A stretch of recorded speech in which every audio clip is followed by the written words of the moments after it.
finally begun to get everybody back for a while. I don't know if we had a bunch of folks out traveling, even though Vanessa is about to leave us again traveling. We're glad to see all of you here today. I'd like for you to read with me in Luke, the 23rd chapter, and beginning in verse 26. I appreciated the song that we sang about the cross of Christ. That's what we're going to talk about today. As they led him away, they laid hold upon one Simon, a Cyrenian, coming out of the country, and on him they laid the cross that he might bear it after Jesus. And there followed him a great company of people and of women, which also bewailed and lamented him. But Jesus, turning unto them, said, Daughters of Jerusalem, weep not for me, but weep for yourselves, and for your children, for behold, the days are coming in the which they shall say, Blessed are the barren, and the wombs that never bare, and the paps which never gave suck. Then shall they begin to say to the mountains, Fall on us, and to the hills, Cover us. For if they do these things in a green tree, what shall be done in the dry? And there were also 2 other malefactors led with him to be put to death.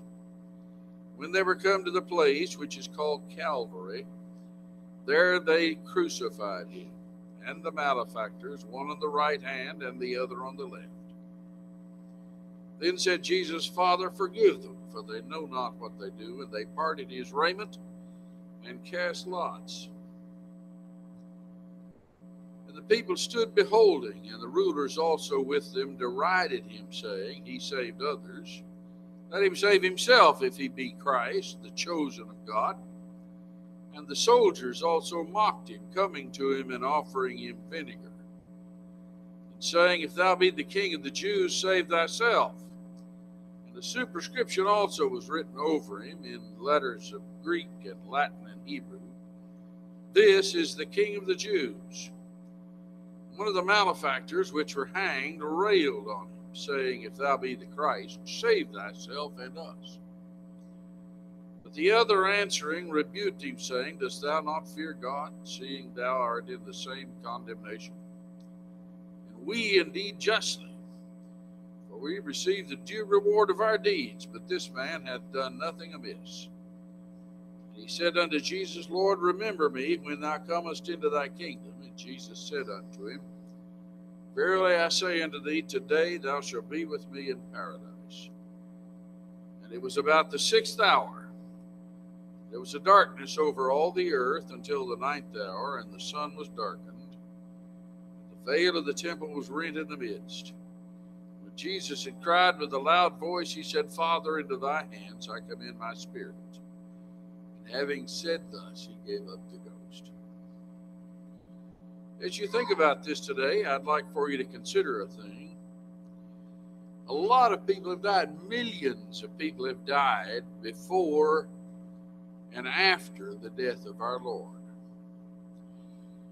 Down in Tennessee at Shiloh, thousands died. In the farm lane and upon the field of Antietam, thousands died.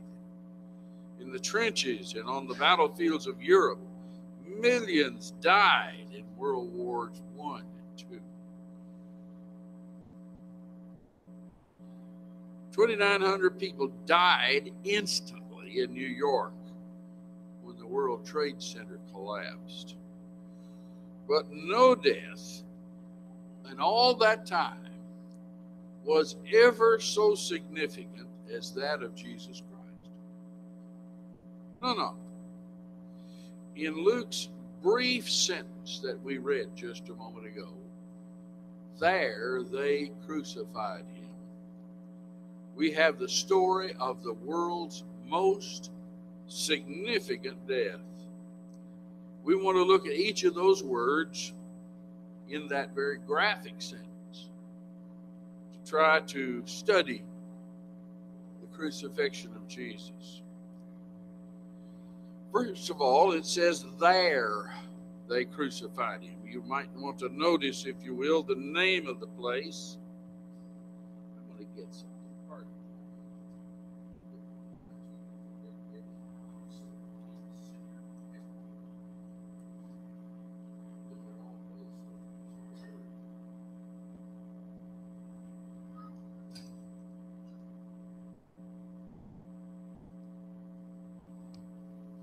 get old and forgetful.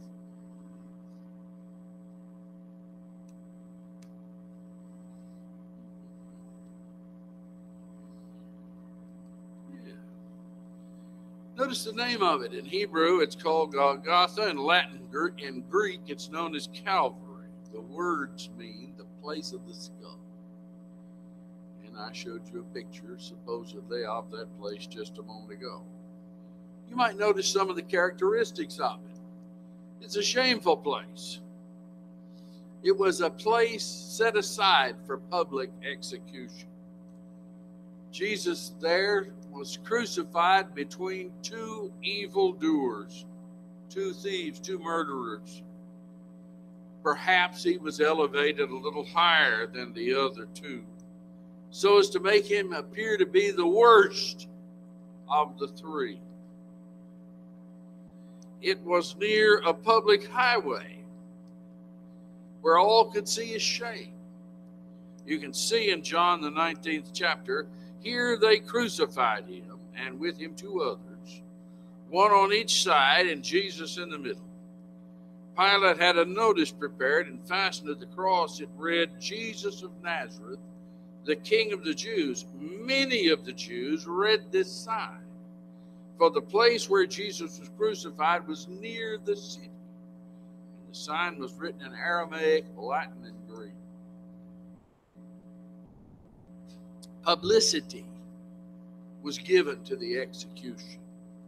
Everybody in the city knew it was coming and knew what had happened. And his crime was, as that placard read, that he was King of the Jews. And so it would have been an amazing thing. It was, while it was in a public place, it was a solitary place. Even though surrounded by people, Christ was alone there, forsaken by God. He had been betrayed, he had been denied, he had been forsaken by all of his friends, and God seemed far off from him. So that in agony, he was all alone. It was appropriate. It was outside the city where people were set aside to be stoned. In Hebrews 13, in verse 11, for the bodies of those beasts whose blood is brought into the sanctuary by the high priest for sin are burned without the camp. Wherefore Jesus also, that he might sanctify the people with his own blood, suffered without the gate. Have you ever wondered why they took him outside the city to crucify him? Well, it was in fulfilling that type in the Old Testament. But in addition, let's look at the word there. There they crucified. Who did that? Well, first there were the Jews. They had planned and they demanded his death. In Matthew 27, when the morning was come, all the chief priests and elders and people took counsel against Jesus to put him to death. And when they had bound him, they led him away and delivered him to Pontius Pilate, the governor. When I was a kid, I went to a school that was inhabited, probably in its majority, by Jews. They were nice kids. We had a good growing up. But for some reason, here's the young Christian boy, me. You get into all these arguments. You know, I'm full of the truth, not very discerning, and I decided to get in an argument with them every now and then. So you guys crucified Jesus. Oh, no, we didn't do it. It was those Romans. Well, here in Matthew 27, the Jews had a part in it.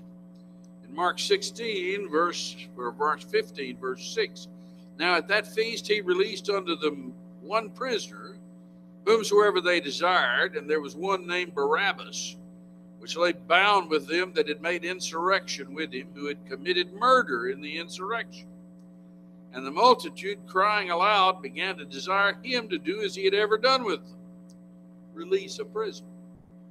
But Pilate answered them, saying, Will ye that I release unto you the King of the Jews? For he knew the chief priests had delivered him for envy. But the chief priest moved the people, that he should rather release Barabbas unto them. Pilate answered and said again unto them, What will ye then that I shall do unto him whom ye call the King of the Jews? They cried out again, Crucify. Pilate said unto them, Why? What evil hath he done? They cried out the more exceedingly, Crucify. So Pilate, willing to content the people, released Barabbas unto them and delivered Jesus, whom he had scourged, when he had scourged him, to be crucified. So the Jews had a hand in it. Do you know what scourging involved? Alan, in our Bible class, was talking about it a little bit with regard to Paul. He didn't talk about the Roman scourging, though, and this was the Romans who did it. Preparations were carried out when the prisoner was stripped of his clothing. His hands are tied to a post above his head. It's doubtful that the Romans would have made any attempt to follow the Jewish law. Alan pointed out to you that Jewish law, I believe Deuteronomy 25, requires that no more than 40 stripes be given. The Romans didn't necessarily adhere to that. The Roman legionary would step forward with the flagrum or flagellum in his hand. It was a short whip consisting of several heavy leather thongs. Alan, I believe, in his class described to you the whip that the Jews used. It had 3 knotted thongs. The Roman whip was different. It had several heavy leather thongs with 2 small balls of lead attached near the ends. The heavy whips brought down with full force again and again across Jesus' shoulders, back, and legs. At first, the thongs cut through the skin only.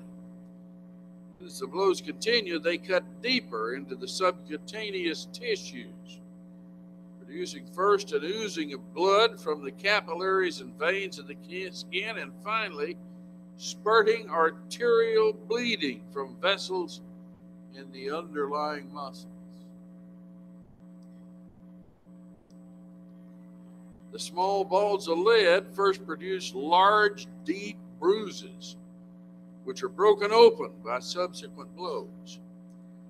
Finally, the skin of the back is hanging in long ribbons, and the entire area is an unrecognizable mass of torn, bleeding tissue. When it is determined by the centurion in charge the prisoner's near death, the beating is finally stopped. They don't want him to die there. Jesus, half fainting, is then untied and allowed to slump to the stone pavement, wet with his own blood. The Roman soldiers see a great joke in this provincial Jew claiming to be a king. They throw a robe across his shoulders, place a stick in his hand for a scepter.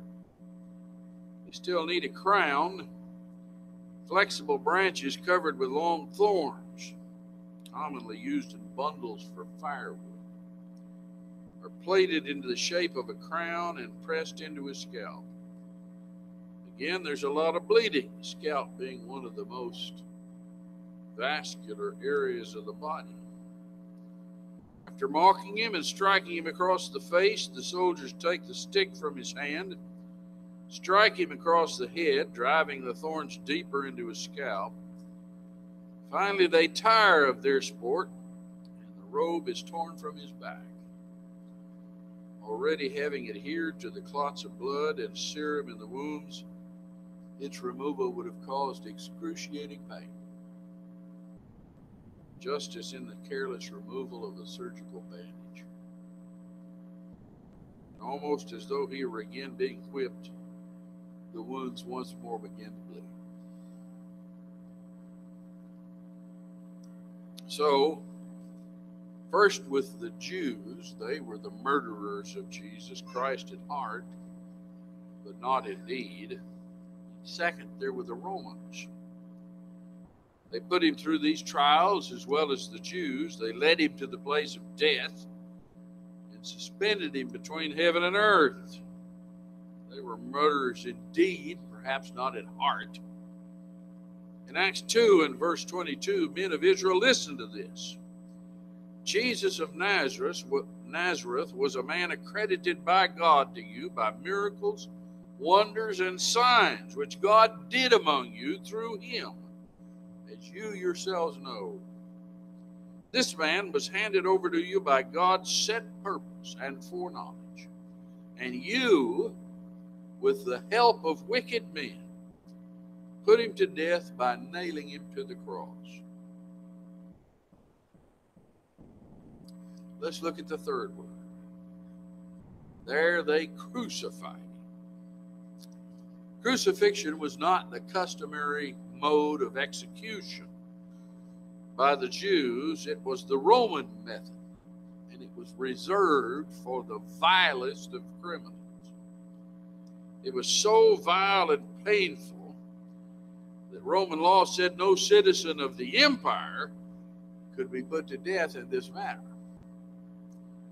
It was used for slaves, non-Roman persons guilty of treason, and persons of low estate. In other words, it was only used for the lowest of the low. It was slow, excruciatingly painful, humiliating, and agonizing. Let's review some of the steps of that day. Jesus celebrated the Passover with his disciples in the upper room. He then went to the Garden of Gethsemane to pray. While he was praying, Judas was betrayed. Judas led the mob and betrayed him with a kiss. Peter struck the ear with the sword of the servant of the high priest.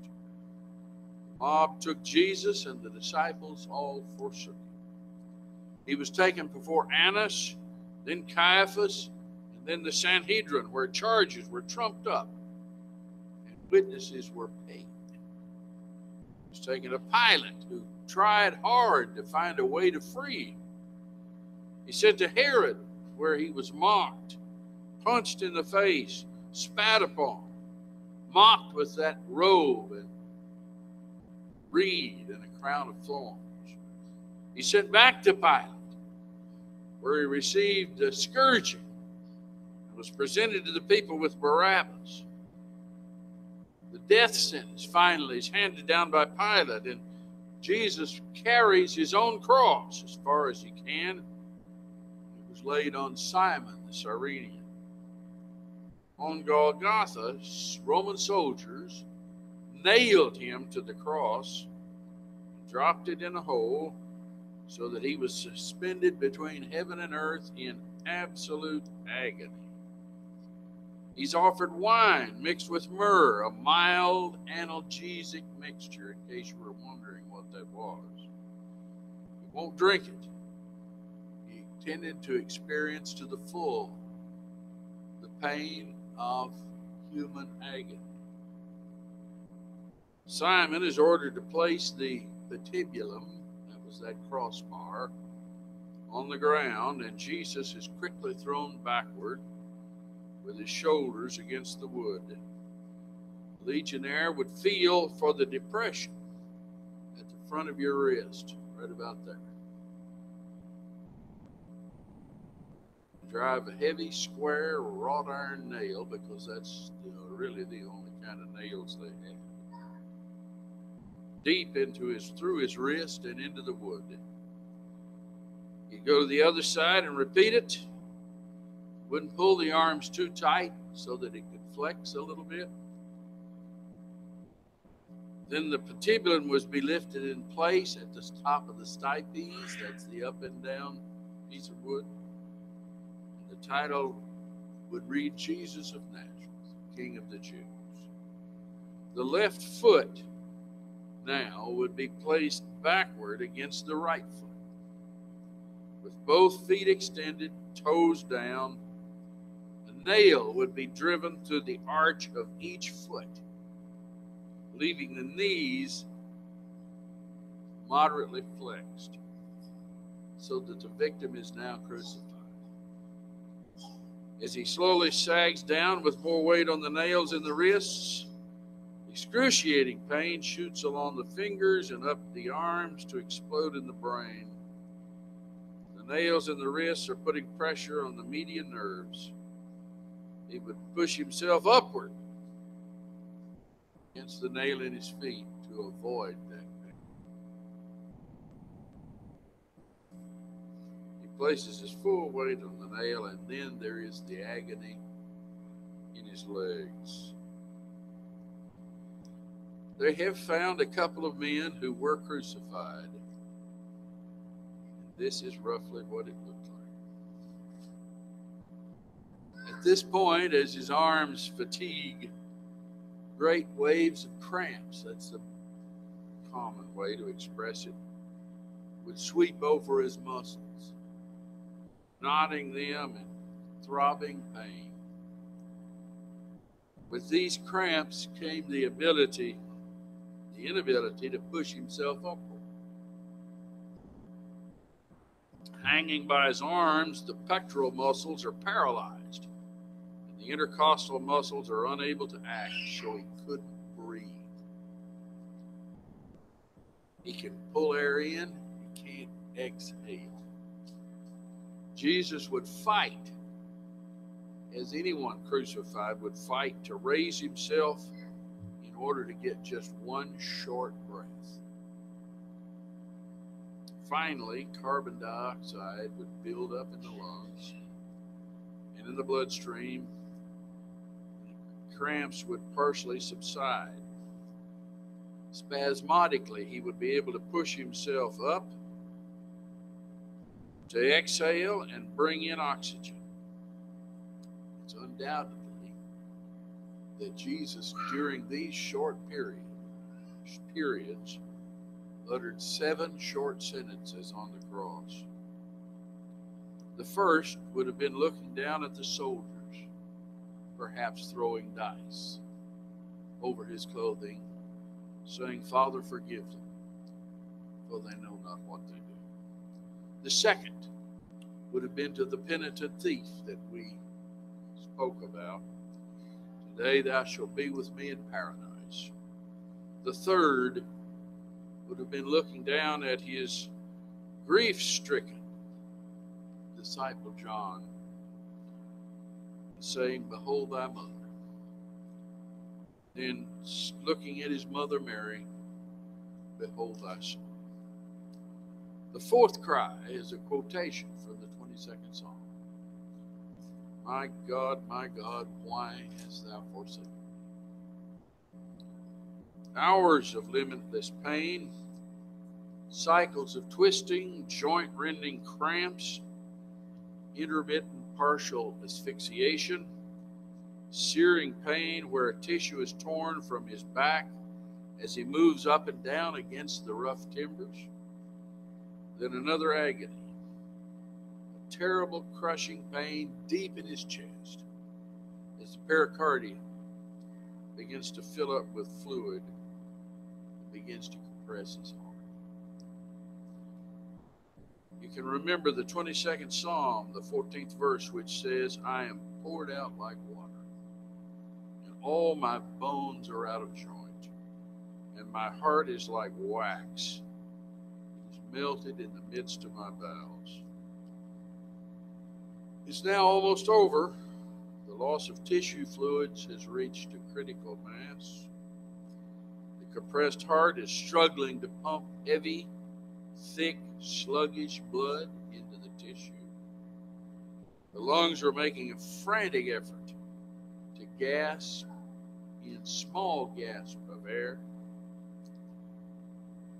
The dehydrated tissues send their flood of stimuli to the brain. Hanging on the cross, Jesus began to speak. These were the 7 sayings. Father, forgive them, for they know not what to do. Today thou shalt be with me in paradise. Woman, behold thy son, behold thy mother. I thirst. The thirst would have been incredible. My God, why hast thou forsaken me? Father, into thy hands I commend my spirits. Have you ever wondered where God was and what he was doing during that period of time? Perhaps that's what's talked about in Psalms 18. Let's read it. The cords of death entangled me, the torrents of destruction overwhelmed me. The cords of the grave coiled around me, and the snares of death confronted me. In my distress I called to the Lord. I cried to my God for help. From his temple he heard my voice. My cry came before him into his ears. The earth trembled and quaked, and the foundations of the mountains shook. They trembled because he was angry. Smoke rose from his nostrils. Consuming fire came from his mouth. Burning coals blazed out of him. He parted the heavens and came down. Dark clouds were under his feet.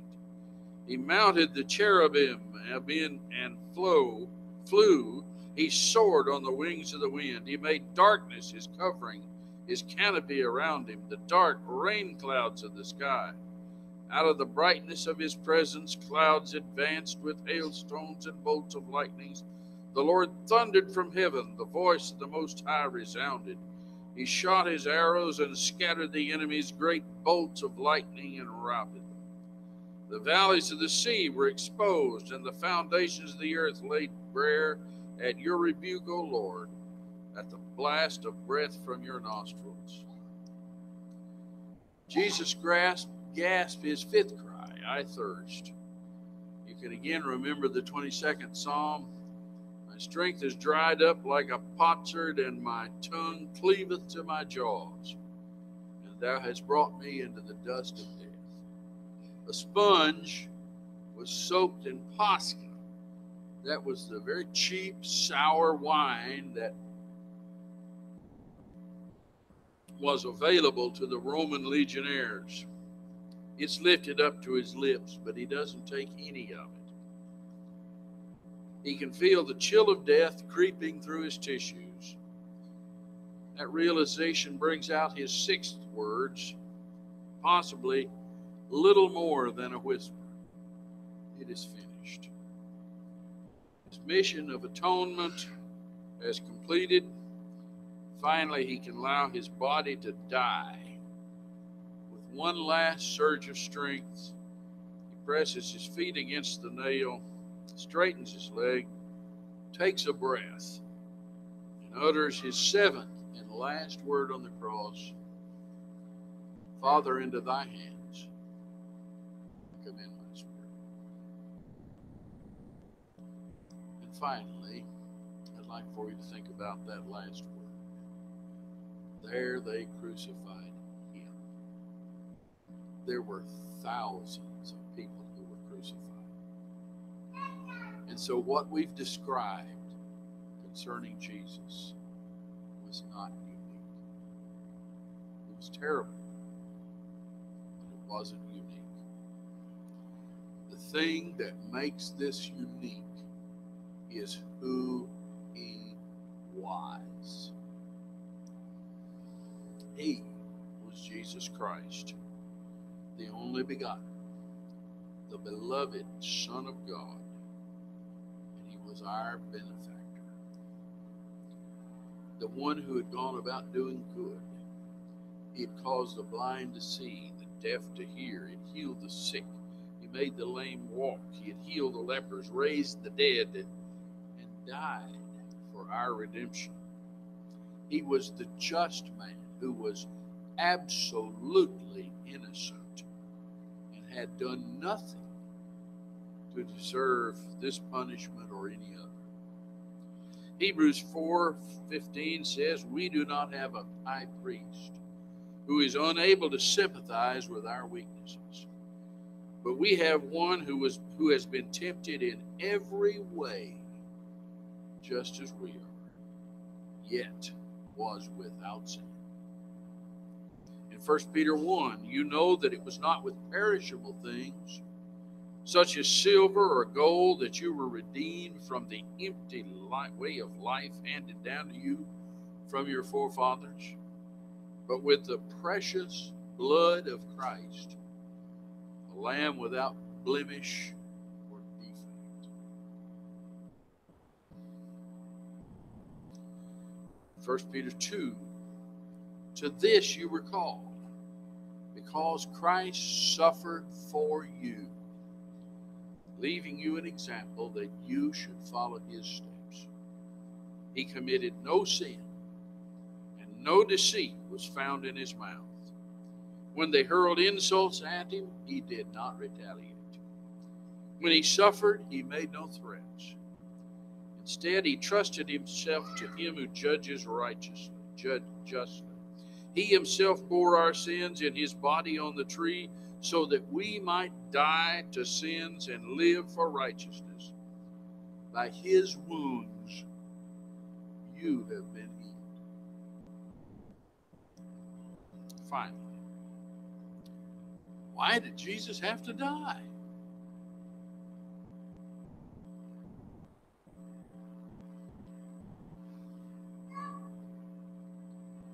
There's so many reasons for that. You know, I answered a question similar to this on our YouTube program, Facebook program, a week or two ago, comparing it to Naaman. You remember Naaman in the Old Testament? 1 Kings 5, I think. Maybe 2 Kings 5, can't remember. Who was irritated because Elijah didn't come out and heal him. He said he veritably thought the prophet would have come out and waved his hands over the place, healed him. He said he told him to go dip 7 times in the river Jordan, be cleansed. Why did Jesus have to die? Surely he could just wave his hands. We'd all be saved. Because God so loved the world and wanted to reconcile us to himself so much that he gave the perfect gift for our redemption. Christ gave the last full measure of devotion for each of us.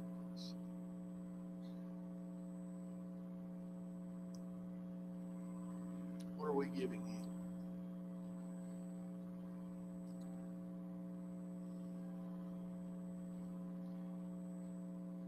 I read the other day that perhaps only 25 or 30% of the people who attend church are actually involved.